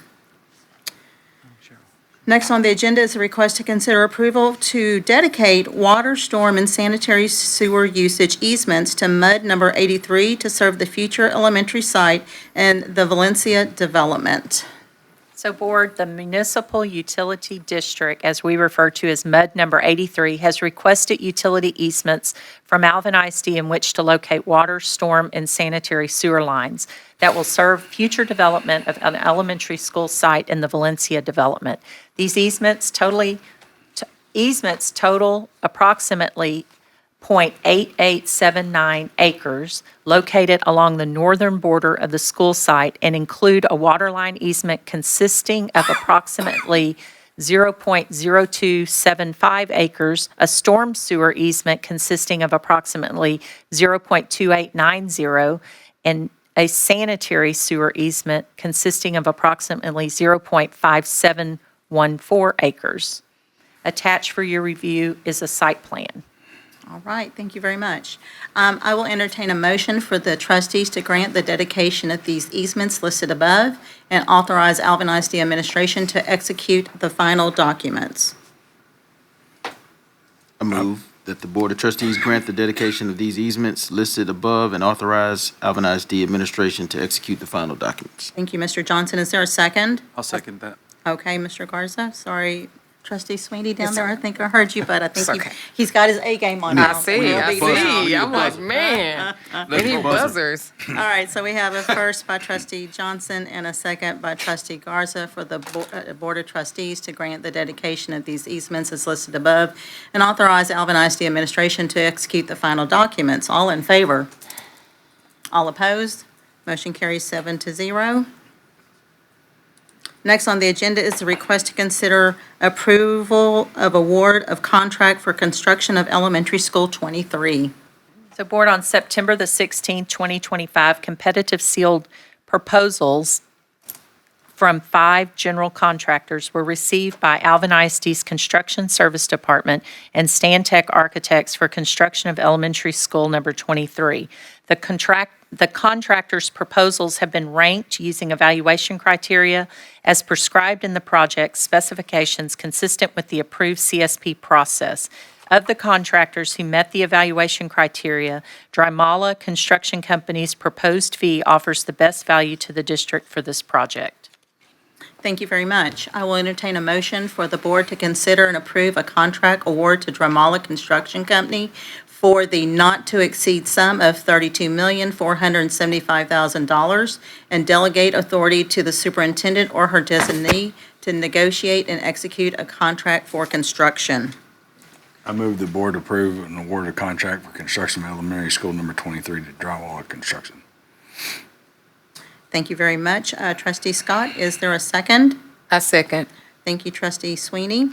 All right, so we have a first by Trustee Scott, a second by Trustee Sweeney for the board to consider and approve a contract award to Drymala Construction Company for the not-to-exceed sum of $32,475,000 and delegate authority to the superintendent or her designee to negotiate and execute a contract for construction. Are there any questions? Hearing none, then, all in favor? All opposed? Motion carries 7-0. Next on our agenda is a request to consider approval of employment of personnel. So board attached is a list of professionals, teachers. Most of these are teachers on here to be filled in